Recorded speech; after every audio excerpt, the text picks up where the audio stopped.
Hello, welcome back to Tatarigoroshi.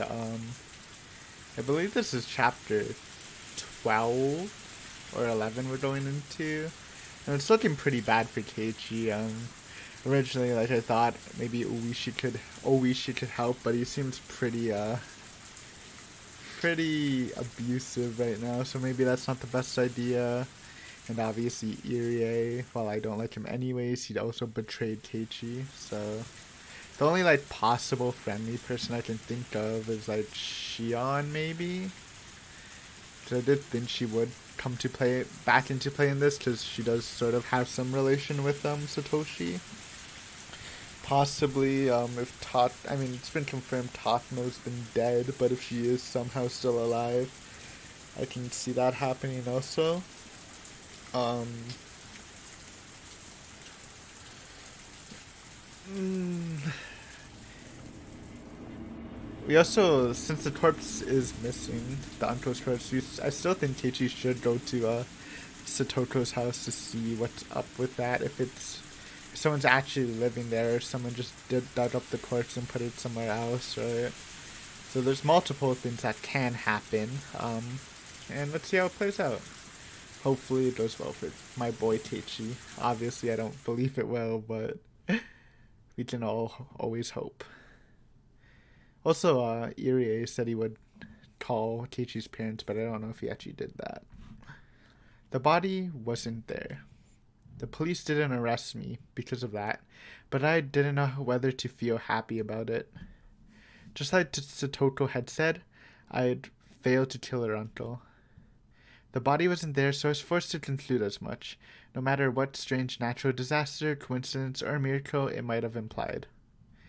In order to free Satoto, I became a demon. And this abnormal world was my reward. Yes, metaphorically, I had fallen into the demon world. But if that price had been exchanged for the life of Satoto's uncle, then that would have been fine. Since Satoto's uncle was still alive, still shackling her to him, I needed to become a demon once again. One more time. No, as many times as it took. I would kill that man over and over again until Satoto was liberated. I had already awoken. I looked at the clock to see that it was early in the morning, just about 5. It was already light outside. Once I hardened my resolve to become a demon again, I could feel my whole body teeming with awkward power once more. Time wasn't an issue. No matter what, I'd do it.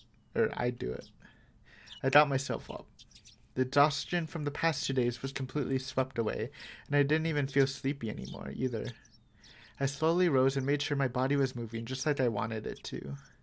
I could feel blood flowing through each and every one of my fingers. As I got dressed, I let my mind wander and had a strange thought. These 2 days, while I've said it was for Satoto's sake, the only thing on my mind has been killing. I've said it was for Satoto, but while actually carrying out the act, I had completely forgotten about Satoto, albeit only temporarily.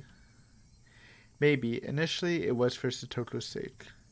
But now, I was just a demon, killing for the sake of killing. And as a result, I'd sunk into a world fit for such a demon.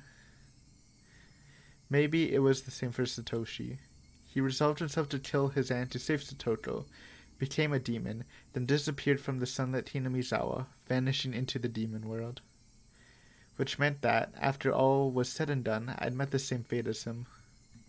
I tried to avoid making the same mistakes, but it happened anyway. Which meant that maybe Satoshi was here. Satoshi had come to this world a year before me, so he would be here somewhere. Then, surprised, I stopped walking. There was a second set of footsteps I'd grown used to hearing. お前、ひょっとして、サトシなのか? The empty, lifeless air wouldn't give me an answer. But I felt a strange kind of relief that there was someone there, that Satoshi had stuck with me the whole time. Let's go, Satoshi. Once more. This time we will set Satoto free for sure. I quietly slipped out of my house so my parents wouldn't notice. If they caught me now when I'd been out way too late for 2 days now, they'd give me a real angry talking to. I didn't have time to allow for that to happen. Today, I would put an end to it. If the dead body disappeared, then I didn't have to bury it. I could just burn it to ashes and then take them with me so I could kill him again every time he resurrected. I'd do it again. I'd kill him again. And this time I'd set her free. Outside, the morning light was so beautiful as to stagger your belief. I went to the storage room to find weapons with which I could kill him for sure. Blunt or not, it didn't matter to me. Right now I didn't need to care whether someone saw or if the police came. This world had gone crazy after all. A world where I showed up at the festival and had fun even though I wasn't there. Even if the police arrested me, I'd probably end up going right back home as if nothing had happened. Both me and that other Keiichi Maibara. Even without me, he'd fill in. I could vanish from Hinamizawa without anyone noticing. So basically, I didn't care if I was mistakenly killed. Even if I died, Keiichi Maibara would remain. After all, this isn't the world I belonged in. If I was going to be killed mistakenly for Satoko's sake, then that would just be part of my duty as her Nini. As those desperate thoughts became serious, the morning air felt more refreshing to me, strangely enough. これは怖いな。こいつにするか。No more bat. It's a hatchet. Oh boy. Hatchet for cutting thick firewood. Its hefty steel blade was sinister, almost as though it was a tool meant for killing people. I couldn't exactly take it out in public like that, so I wrapped it a little in some old newspaper and tossed it into the basket on my bike. 連日悪い用事に使ってばかりで悪いな。今日も頼むぜ。俺の足。There. I haven't been commenting, but this has been a pretty good scene so far. I apologize to my bike for some reason. For the past 3 days, I've only used it for dangerous things. I've been riding this bike ever since I lived in my old town. I could walk most places I wanted to go, so I hadn't used it all that much. My mom had bought it for me when I entered cram school, thinking it would be a convenient way to get to the station, since it was far away. So I'd always used it to go back and forth from cram school. I'd only ever put textbooks and class materials in the front basket too. I never tried to put a hatchet that I'd be using to kill someone in there. When I came to Hinamizawa, life finally felt fun. I met the best friends ever and had some of the greatest times ever. Those times might have been shattered now, but it was my greatest wish that I could get them back, even if I had to risk my life to do it. That's how funny those times had been. I killed someone, and now I was at it again, needing to kill someone. Murder was a crime.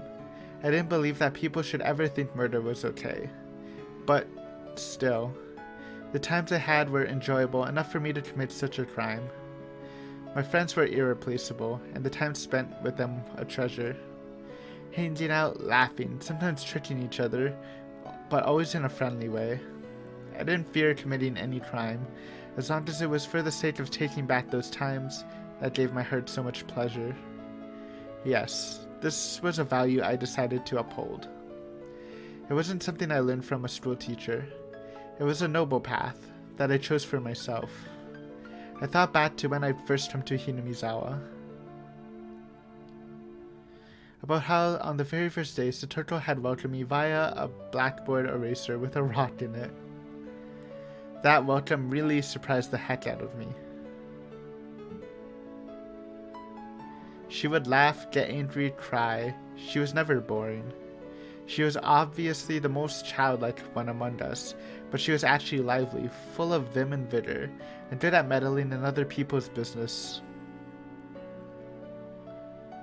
That went for Mion, Rena, and Rita-chan too. Wasn't Satoko the one at the center of everyone's laughing and banter? Satoko would try to look cool. Then Mion would make fun of her endlessly. Then Satoko would cry, which would put Rena in a state of ecstasy. Rita-chan would be greatly delighted. And when I happened to get mixed up in it, we would always fool around like that. It was so lonely when someone wasn't around, but if I had to name one for whom it was the worst, it would have been Satoko. Her smile was everyone's smile. She's like the guardian angel of the club. Ever since she stopped smiling, so did the rest of us. And for the rest of us, not smiling was the same as dying. It was just like when I was silently going to camp store every day just to maintain my unchanging test scores. So basically, we were nothing when she wasn't smiling. She was full of hot air, but she was our princess, cute and unhateable. In that case, I was her knight, searching for the dragon's castle in order to win her smile back. Knight なら武器は剣だろ。通販でとのかっこいいやつ。We're using an axe this time, but 錆びた肉厚のナタで挑むナイトは、多分古今東西俺一人だな。I don't know. I'm guessing axes were a thing back then, so probably not. Then I saw an old woman in the ridge of a field waving to me. おや？ケイチ君かい。朝のサイクリングかいね。おはようございます。I reflexively waved back in a refreshing way. Should I really have been feeling so happy waving like that? Satoto's house would be right past this road, going beyond the rice paddies. Uh-oh. Time for some intense stuff. The cicadas had woken up too, and the next thing I knew, I was in the audience to their daily chorus. I gave myself a hit or two in the head and drove away my merry morning mood. I took a deep breath, then tilted my head back, quelling my pointless excitement. The body wasn't there. Its absence either meant my killing him had been an illusion, or that I killed him and he'd risen from the dead. If I was at the festival, then maybe I should have considered it an illusion. And obviously another thing is the possibility that someone dug him up and then buried him. But that is, again, hard to prove because that would take a lot of proof, right? The only person that would immediately come to mind is Takano being able to do that, but she also apparently died, so who could have done it? Coach probably thought that way, which is why he treated me like a lunatic. But it being an illusion was just impossible. I killed him without a doubt. Without a doubt. If that had been an illusion, then that would make all of this Hinamizawa I was in right now an illusion. If that was the case, then here's how it would end up. I was actually in a vegetative state due to a traffic accident, and I was currently dreaming in a hospital bed about how great it would be to spend time with friends in rice paddies like these. Wouldn't that be interesting? I know it's obviously more of a meme, but what if, like, Anatakushi happened, but he didn't die, he was just in a coma, and he's just been dreaming about different scenarios with his friends? That'd be a good meme. So I don't think it would work like that. It'd be way too specific, right? I don't know. Could put that in a meme theory, that it's all a dream. I kind of like my idea of... I still really like the idea that I got last time with this place is like a place for mentally insane people, and they're just like, this organization's just observing their emotions and stuff. That was a terrifying thought, though. Anyways, let's get back to it. It's a nice meme, Keiichi. I doubt that, though.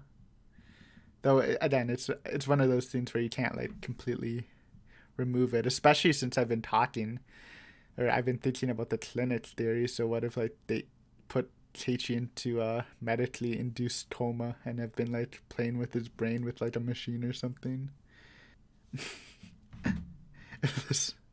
Sorry. I'll note that one down too. That's kind of spicy, honestly. If this wasn't an illusion, then the only possible answer was that he'd resurrected. It would make him a literal monster. But if he was such a monster, then I was no less than a monster myself. I didn't hesitate to kill someone, and I could even manipulate curses. Tatano-san had died probably because I cursed her.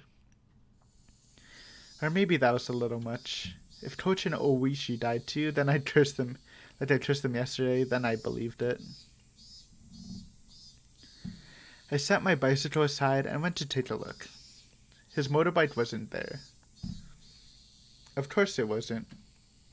I sent it down hell that night, throwing it into the Anidofuchi swamp. Sorry, choking. And we do know that even though the corpse wasn't there, the bat's also missing. And there's a possibility that someone could just take the bat, and that he just couldn't be here. But there's also a possibility that the motorbike's just gone.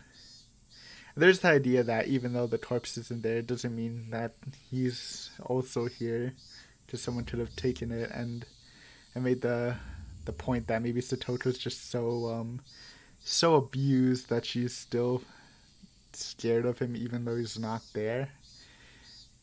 Or that maybe it's not that, but she's just following along with everyone else on the scripting. Or maybe it's just like how the corpse wasn't here, maybe the motorbike didn't get thrown into the swamp either. The fact that his bike wasn't here might have been because he'd gone to town and hadn't come back, not necessarily because I'd thrown it into the swamp. If Renko wasn't around, then that was convenient on its own. Then I would just show myself in, then wait for him to return, sharpening my hatchet. You know, what about Satoto?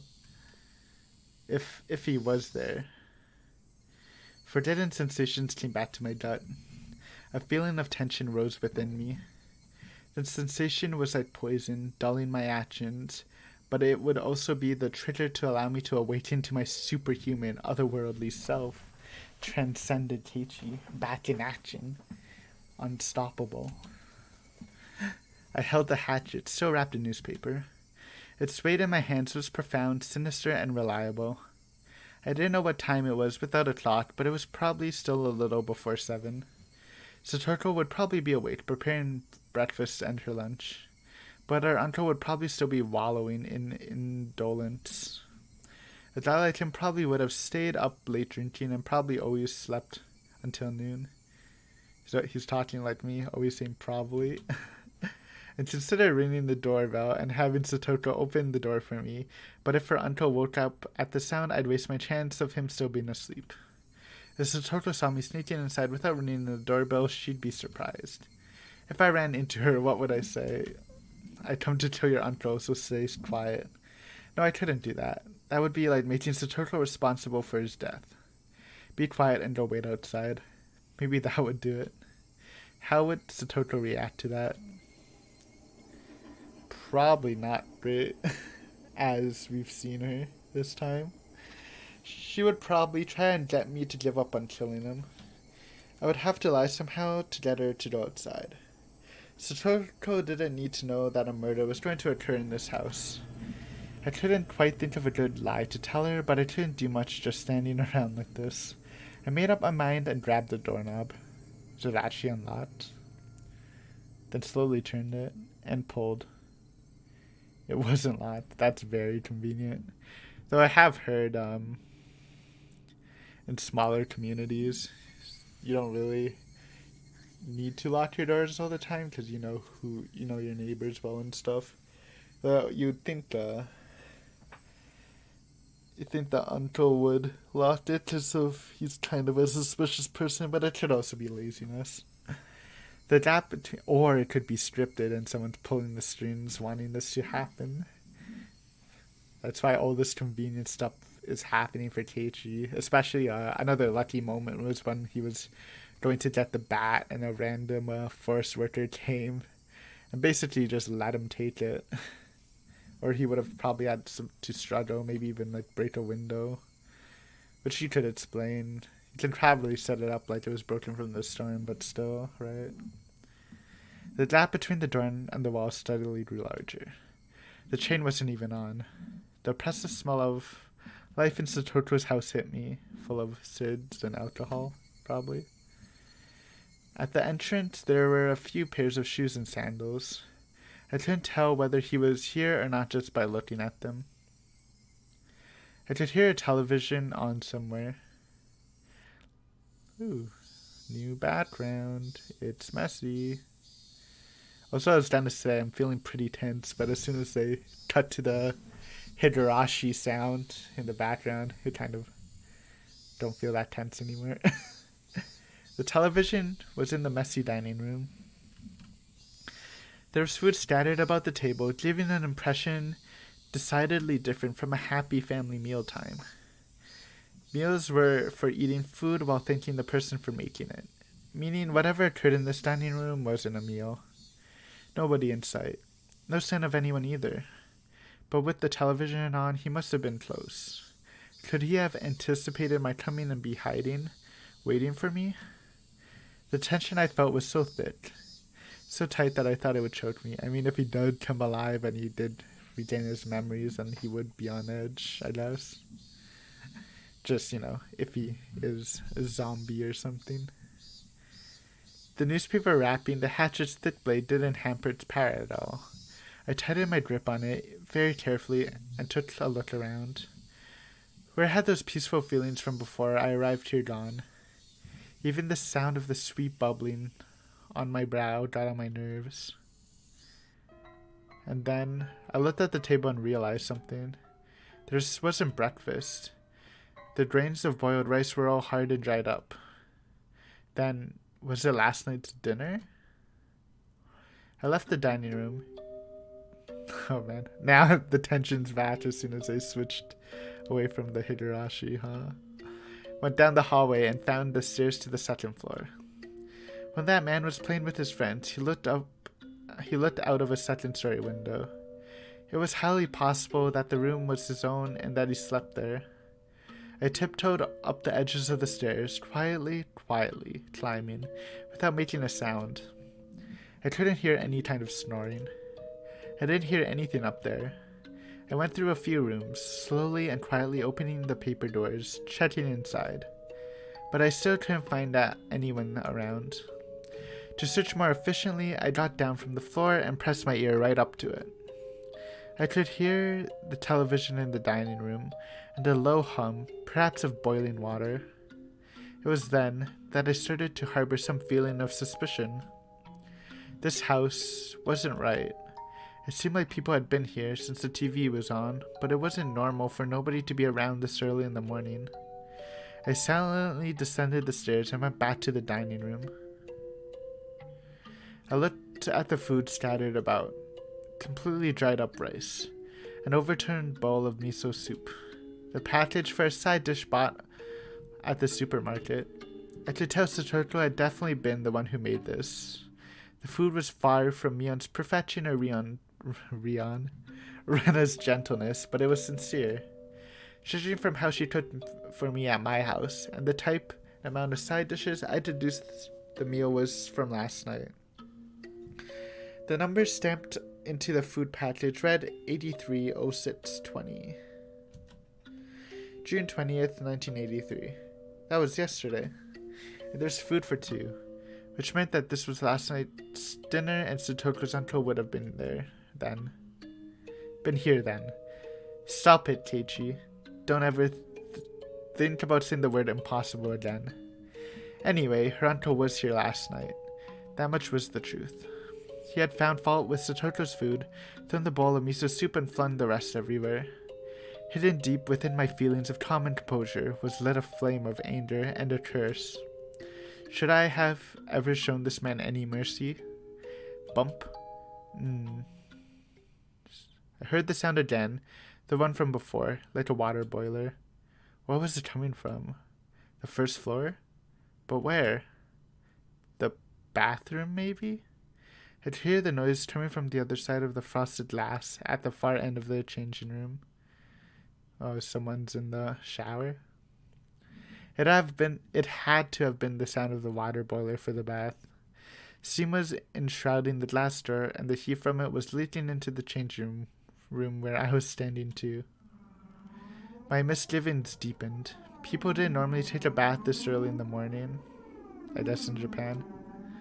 If one did, then it would mean that in this house time had stopped ever since that moment last night. Whistle, whistle, whistle. Was it being reheated? The water boiler in the bathroom had been active this whole time.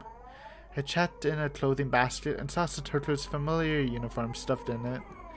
The uniform had stains and dried rice stuck to it. Certainly not something she could wear today.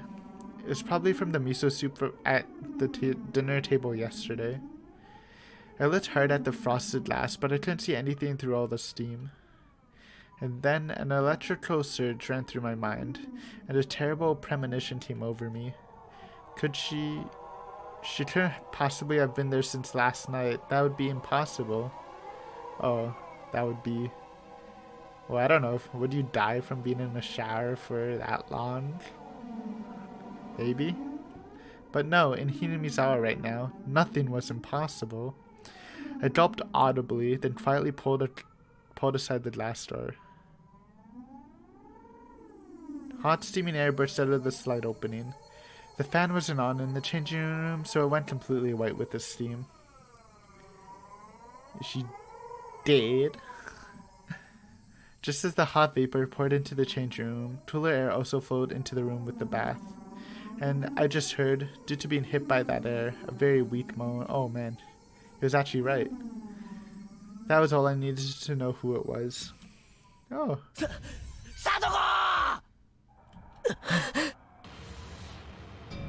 Keiichi, you did it. Maybe we just saved her life. No answer. Satoru was in the bathtub, surrounded by a thick layer of rising steam. The top half of her body was leaning over the edge of the tub, and she was passed out. The water boiler kept on making a whistling noise, as if angered. I could see the gas flame through a small window. It was roaring at full force, completely blue. Satoru's entire body was boiled red and flaccid, as though her bones had melted away.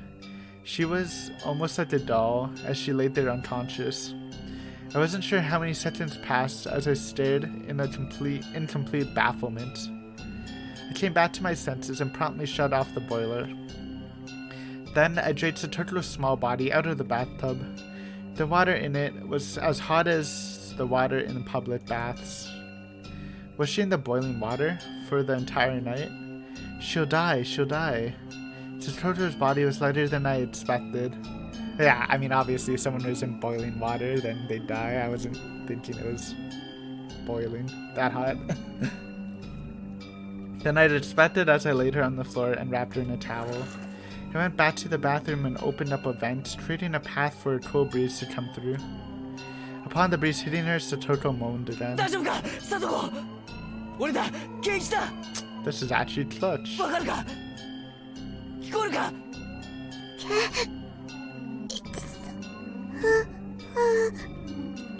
Satoru recognized me and muttered a response, but I couldn't really tell what she was saying. Her eyes were muddied and unfocused. I could tell she wasn't completely conscious. Upon closer inspection, her limbs and waist were twitching slightly. This was way worse than a normal overheating. This was dangerous. Didn't they call this heat stroke? Think, what would a teacher do if a girl passed out in the middle of summer during a marathon in the gym class or something? Dump cold water, though I think this is probably worse than the situation Keiichi talked about. But probably dumping or letting her body cool down is a smart move. I turned the water faucet in the kitchen all the way on and soaked it in a towel in it. Then I took a cold towel and pressed it to Satoru's forehead. Satoru reacted harshly to the coldness and let out a muffled voice. For burns, right, you should soak the burnt spot under running water. Then I could run water in the shower and cool her off like that. No, if it was that sudden, it wouldn't be good for her heart and she'd go into shock. I think I read that once before. This was about as much nursing as I could possibly give her. I mean, can we? I guess you can't really call Irie because he's trying to capture you, but Maybe you can call Irie and you would come and then dip. Could be a move. Or just call straight for the hospital, though that might take too much time. Since it's like an hour away, right? Anything more than this would be too much for the lights of an amateur. 大丈夫か、サトコ。もう大丈夫だからな。必ず俺が、ニーニーが助けてやるからな。What? Oh, was she told to stay in the bath?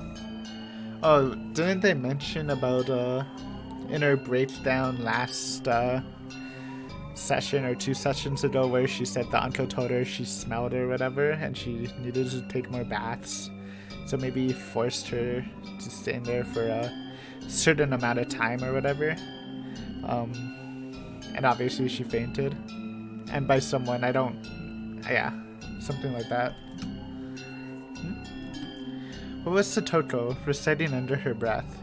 I brought my ear to her mouth to better make out the mysterious spell-like words she kept saying. And at that moment, I understand what they were for.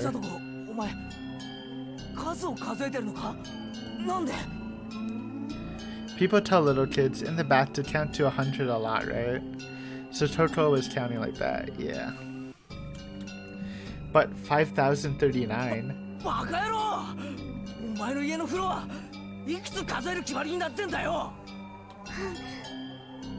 10,000. How long does that? Are we gonna do math?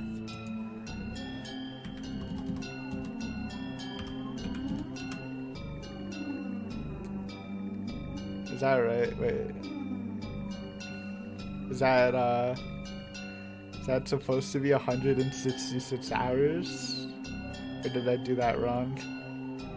I mean, there's no way that's right. That's like a billion days.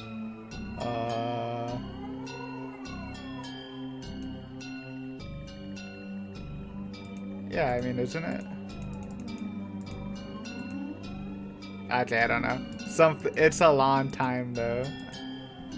I doubted my ears and doubted her common sense. 10,000? ふざけんなバカ野郎！1万なんて数えられるバカがどこにいるんだよ。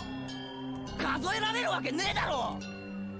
その前に湯だって死んじまうに決まってんだろ。どうしてこんなことに。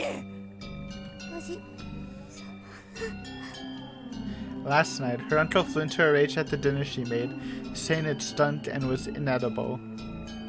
Satsuko didn't understand what on earth he meant. It wasn't much different than what she usually made for him. Maybe he hated the smell of pickled vegetables she bought in particular. Her uncle then decided that the stink was originated from Satoko and shouted at her that she never ever took baths. And then he put Satoko in boiling water and told her to not come out until she counted 2. I mean, they've been referencing Satoko being smelly for a while. What if it's not her uncle being abusive and there is something wrong? But obviously Keiichi probably doesn't smell it, so... But maybe that's an important thing to note later.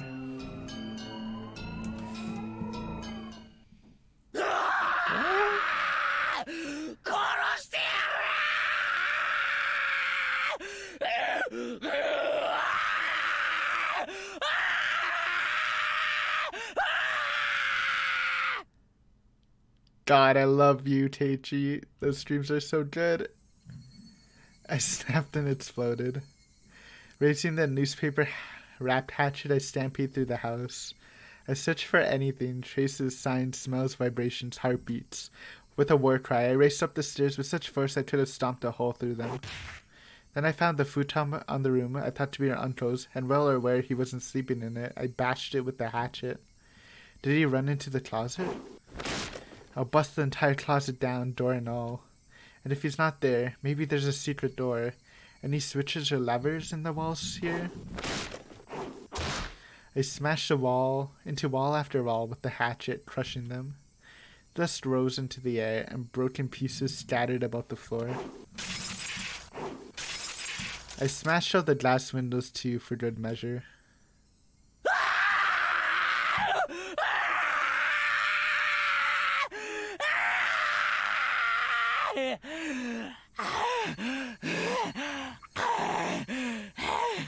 God, that's spine chilling. I love it. After I destroyed everything beyond recognition in her uncle's room, my reason finally kicked in and suppressed my emotions. Anyhow, her uncle wasn't in the house right now. I'd have to leave killing him until later. Right now, I had to do something about Satoko. I went back to the changing room. Satoko was still lying limp on the floor. There was nothing more an amateur like me could do for her. I needed to take her to the clinic. That's good. Coach had treated me like a lunatic yesterday and tried to lock me up in a mental hospital. I never wanted to see his damn face again, but I still needed to go to the infirmary one more time. I needed to have a doctor look at Satoko. I thought about putting her in a dirty uniform lying in the laundry basket, but I had no experience dressing someone, and it would be pretty difficult. Shit, I don't have time to be wasting here. I eventually gave up on clothing her and decided to carry her in her bath towel. The clinic was close to Satoko's house. It would be faster to carry her there than to call 119 and get an ambulance. I threw the biggest towel I could find over her and propped her to stand. 俺が診療所までおぶって行ってやるから。ありがとう。ですわ。Her words sounded clearer than before. She was starting to come back. I cried tears of relief just knowing she'd improved even a little bit. And she said, "Thank you, brother," even though it didn't say that. Satoko turned over so she was lying on her face, and then put up a weak struggle to get up on a knee. I smoothly swept her up and put her on my back. The towel I put on her seemed like it was about to fall off. すぐ着くから、しばらくの間だけ我慢してろ。It didn't hurt one bit to carry Satoko. She was light, too light. The lightness actually made me uneasy. Outside, it had gotten hotter, as though eager to attack Satoko. Fucking cicadas. Why did it have to choose this morning to get so hot out? I didn't have time to swear at them. The clinic was this way. Hoisting Satoko on my back, I broke into a trot. Alright, chapter break. We'll wrap it up here for today. That was a good chapter. I really did that. Not just because Keiichi went into a really incredible rage. It was just fun. Well, not fun for Satoko. And yes, even though I was kind of excited about Keiichi's rage, obviously this is pretty horrifying. And I'm not saying I'm used to it, but Satoko's been through a lot. I think she might have been through the most so far in terms of bad things happening to her throughout the arcs, except for maybe Shion or whoever was locked up in part 2 after like hearing people get tortured for like a couple days. That might be worse. But yeah, what can I take, since it's been short, maybe we can think a bit more. What can I take from this chapter? The fact that the Anto's not there doesn't give us any help. It would be really helpful if we could somehow get some more indication. And just because Satoko was doing that, it doesn't necessarily mean the Anto came back last night.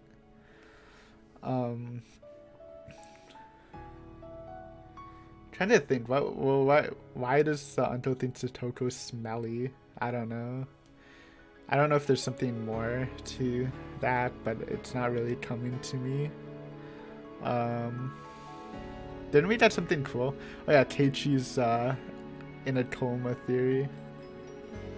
But the more I think about it, the more I kind of like it, but it's almost similar to a theory with zero evidence. It's just like it's more of an idea. That's something I can say that would explain the instant theory, I guess. The soft reset theory, if it was all in his mind.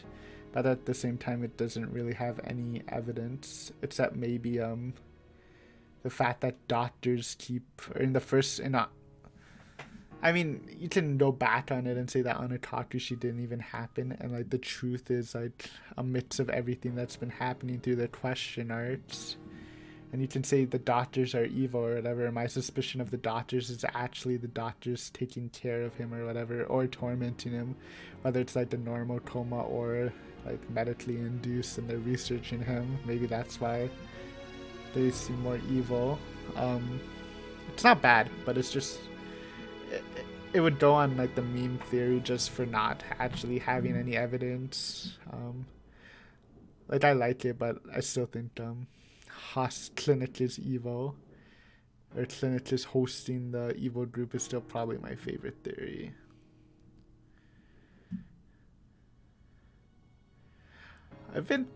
Oh man, no, this is a good meme. I kind of don't want to say it because it sounds too stupid, but I feel like I've been saying a lot of dumb stuff anyways, especially with that like mental, this place is a mental thing. What if somehow they are bringing back people to life, not through, I guess it technically could be through Yashiro-sama, or the organization. And the reason why the uncle thinks Satoko smells is because she's died last arc. And he's smelling her, and she smells bad because she's a corpse. And the reason we don't smell it is because we're also a corpse. That's stupid, but that's like the only thing I can think of smell. What if she's dead? And what if she, or actually no, I just thought of something better than that. That actually makes more sense. What if there is some sort of chemical stuff and the drug gives off an actual smell, but since we live in Hinamizawa, we're used to it. Well, he's an outsider, and since he's actually living with Satoko, he's much closer to her and stuff, and living in the same space. Maybe he smells the drug, and maybe that's what stinks. I think that might be better than she's an actual corpse, which again are both pretty much impossible to prove, but brainstorming, right? Okay, we'll let those marinate for a bit. Not exactly happy with any of these, but these are more just ideas instead of theories I'm shooting out there. But yeah, this was a good chapter. Specifically, like actually reading it was good, and some dank ideas have popped into my mind. I still like the Toma thing. It really hit me, even though it sounds silly. Don't know about the smelly thing. That I might just be reading into it too much, and it could just be the uncle's super abusive. It's probably more likely than freaking. Okay, let's forget about the dead corpse thing. That one's too much of a meme. That was a Watanabe meme I made up. I think it's the chemical thing though. The chemical is like maybe instead of a injection drug, it's something in the air. That might actually be something we're thinking about. Anyways, hope you enjoyed. That's enough stalling. We hit the 40-minute mark. I'm satisfied. And I'll see you next time. Bye.